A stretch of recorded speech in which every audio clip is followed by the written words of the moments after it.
এখন আমাদেরকে ইসলামী শরীয়তের যে কোনো বিধান পালন করার ক্ষেত্রে একটা মূল সূত্র হলো, আপনি বিধানটা পালন করার আগে দেখবেন এই বিষয়টা সম্পর্কে আল্লাহর নির্দেশনা কি, তারপরে ওই বিষয়টা সম্পর্কে আমাদের নবী মুহাম্মদ সাল্লাল্লাহু আলাইহি ওয়াসাল্লামের নির্দেশনাটা কি, তারপরে আল্লাহর নির্দেশ নবীর নির্দেশ অনুযায়ী সাহাবীদের আমলটা কি, এইটা দেখে হলো আমল করা উচিত।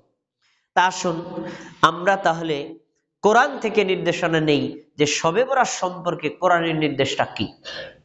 আমরা আজকের খুতবা বা সামনের খুতবাও দেখবেন আলেম ওলামাদের মুখ থেকে কোরআনের এই আয়াতটা শুনতে পাবো। তারা বয়ান করছেন শবে বরাতের আর আয়াত শোনাচ্ছেন শবে কদরের।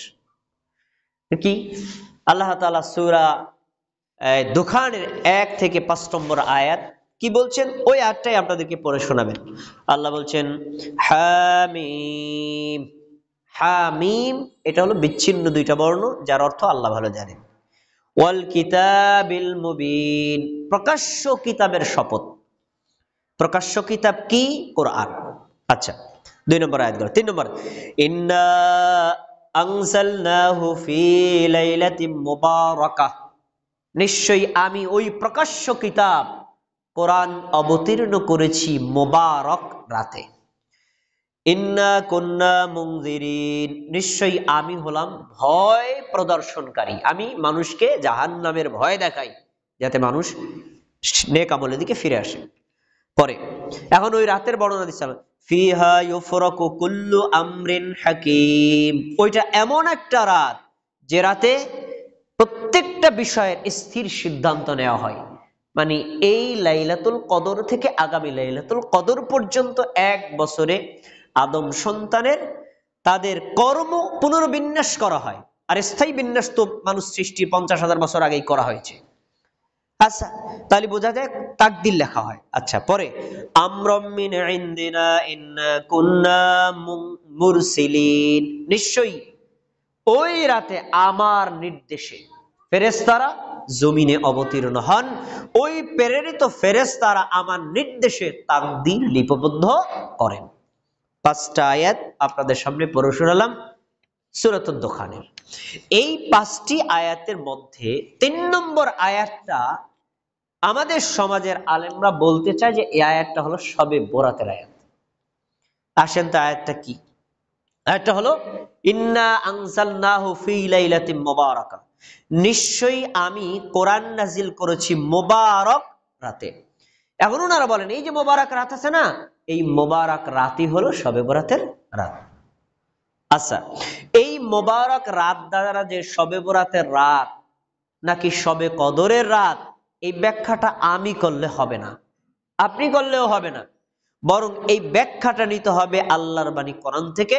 ব্যাখ্যাটা নিতে হবে যারা বিশুদ্ধ কোরআনের তাফসীর করেছেন তাদের থেকে। আমি ঠিক বিশুদ্ধ কোরআনের একটা তাফসীরের রেফারেন্স দিয়ে আপনাদের ওই যে প্রয়োগকৃত কথা তার ভুল প্রমাণ করার একটা প্রমাণ দিচ্ছি। দেখেন, পৃথিবীর মধ্যে কোরআনুল কারীমের অনেক তাফসীর লেখা হয়েছে, ভবিষ্যতে আরো হবে। তবে যত তাফসীর লেখা হয়েছে, এই লেখা তাফসীরগুলোর মধ্যে মানে পৃথিবীর অধিকাংশ মুমিন, অধিকাংশ মুসলিম, অধিকাংশ মুফাসসির, অধিকাংশ আলেম, সে হোক হানাফি, হোক শাফি, হোক হাম্বলি, হোক মালিকি, হোক আহলে হাদিস অথবা যেই তরিকার, তারা এক বাক্যে স্বীকার করেছেন যে পৃথিবীর 1 নম্বর শ্রেষ্ঠ তাফসীর হলো তাফসীরে ইবনে কাসির। এখানে একটা কথা বলে রাখি, তাফসীর ইবনে কাসির আমরা চিনি, কিন্তু আসলে এই তাফসীরটার নাম কিন্তু ইবনে কাসির না। এই তাফসীরটার নাম হলো তাফসীরুল কুরআনিল আযীম, মহান কোরআনের তাফসীর। কিন্তু লিখেছেন ইমাম ইবনে কাসির, ওনার নামে আমরা এটাকে তাফসীর ইবনে কাসির হিসেবে চিনি। আচ্ছা, যাই হোক, এই যে ইবনে কাসির রাহিমাহুল্লাহ, তিনি তার তাফসীরে এই আয়াতের, সূরা দুখানের এই আয়াতের ব্যাখ্যা কিভাবে করেছেন দেখেন। তিনি কোরআন থেকে প্রমাণ দিয়েছেন মুবারক রাত দ্বারা শবে বরাতের রাত উদ্দেশ্য না, মুবারক রাত দ্বারা উদ্দেশ্য হলো কদরের রাত। দেখেন, আমি আপনাকে হুবহু একেবারে ওনার কথাগুলো শোনাচ্ছি। কি বলছেন উনি?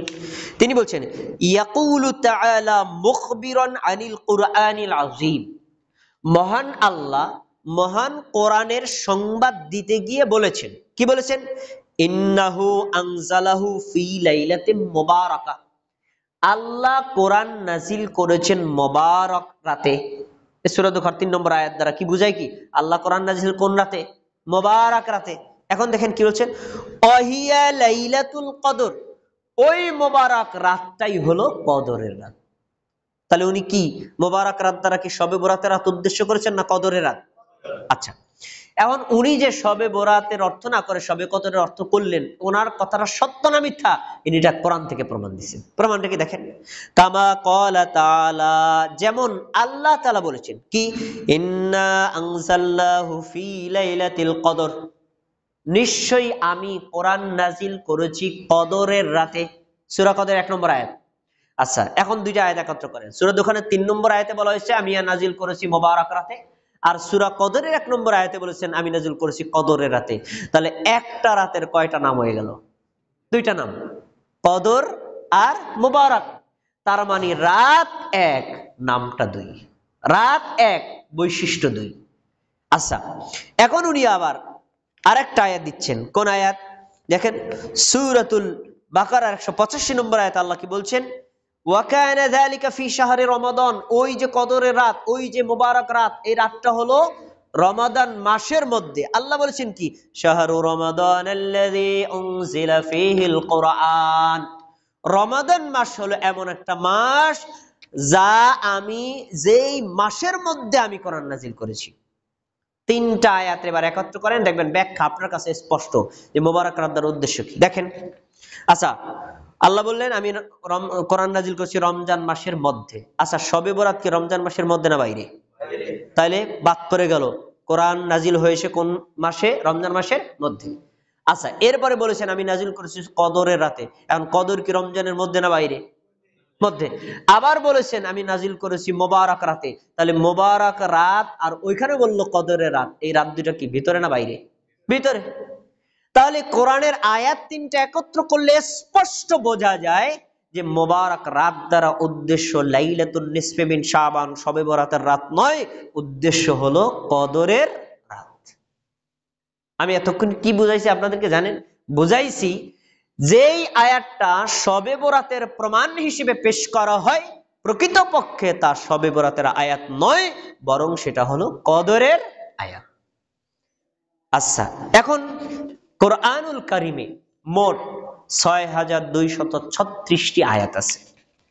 এই ৬,২৩৬টি আয়াতের মধ্যে একটি আয়াত ব্যতীত ৬,২৩৫টি আয়াতের ব্যাপারে পৃথিবীর সবাই একমত।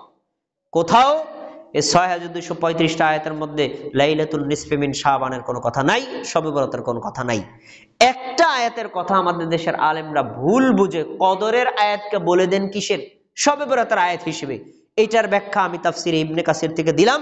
এটা ভুল, যে এই আয়াত সম্পর্কে যে বলা হচ্ছে এটা শবে বরাতের আয়াত, প্রকৃতপক্ষে এটা হলো কদরের আয়াত।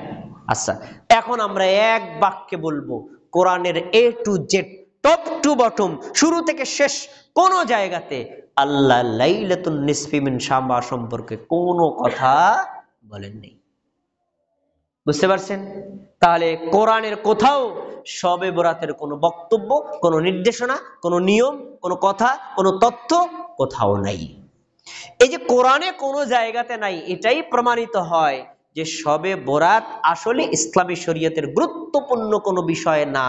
যদি গুরুত্বপূর্ণ কোনো বিষয় হতো, আরে আল্লাহ কোরআনের একটা শব্দে হলেও উল্লেখ করতেন।